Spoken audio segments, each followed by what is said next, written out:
నమస్కారం అండి. నా పేరు doctor Sunil Reddy, consultant neuro psychiatrist and sexologist at treatment range hospital KBHB Hyderabad. So, నా దగ్గరికి ఈ ఎరెక్టైల్ డిస్‌ఫంక్షన్స్ గురించి ఆహ్, ఎక్కువ వస్తుంటారండి. వాళ్ళు కొంతమంది డౌట్స్ ఏంటి అంటే, బేసికలీ ఎక్కువ రోజులు సెక్స్ చేయకపోతే అంగస్తంభనకి తర్వాత ప్రాబ్లమ్ అవుతుందా అనేది ఒక చిన్న క్వెషన్. ఎవరైతే పార్ట్నర్‌కి దూరంగా ఉంటారో వాళ్ళు ఆబ్వియస్‌గా సెక్షువల్ ఇంటరాక్షన్స్‌కి తక్కువుంటారు. వాళ్ళకి అంగస్తంభన అంత రెగ్యులర్‌గా కాదు. ఇది ఎక్కువ కాలం ఉంటే ఏమవుతుంది అంటే, మగవానిలో ఆ నిస్పృహ కావచ్చు, తెలియని లో మూడ్, డిప్రెషన్ కావచ్చు.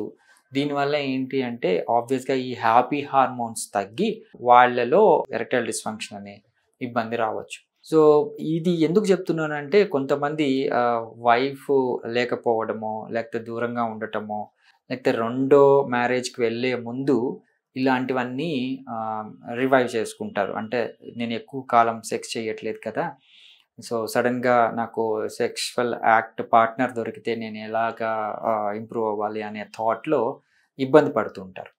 వాళ్ళకి ఏంటి అంటే ఎరెక్టైల్ డిస్‌ఫంక్షన్‌తో పాటు పర్ఫార్మెన్స్ యాంగ్జైటీ కావచ్చు, ప్రిమెచ్యూర్ ఎజాక్యులేషన్ కావచ్చు ఉండొచ్చు. ఎందుకంటే ఇది మానసికంగా మనము ఎక్కువ హడావిడి అంటే సెక్షువల్ పార్ట్నర్ దొరికింది. నేను నెక్స్ట్ ఎలాగ ఉంటుందా? నేను వాళ్ళని సాటిస్ఫై చేయగలుగుతానా లేదా? అనే థాట్‌లో వాళ్ళకి ఈ ఎరెక్టైల్ డిస్‌ఫంక్షన్ వచ్చే ఛాన్సెస్ ఉంటాయి.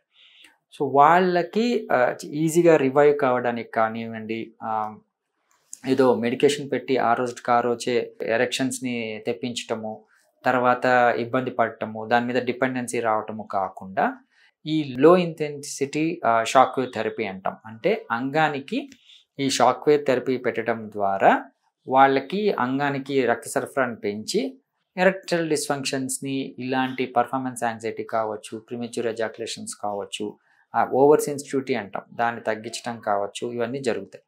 సో, దాంతో వాళ్ళ సెక్షువల్ లైఫ్ కానీ, ఎదుటి పార్ట్నర్ కానీ సాటిస్ఫై అవుతుంది. సో, ఇందులో ఎటువంటి సైడ్ ఎఫెక్ట్స్ ఉండవు. బేసికలీ వాళ్ళ సెక్షువల్ లైఫ్ ఇంప్రూవ్ అవుతుంది. దీన్ని యూజ్ చేసుకోగలరు. Thank you.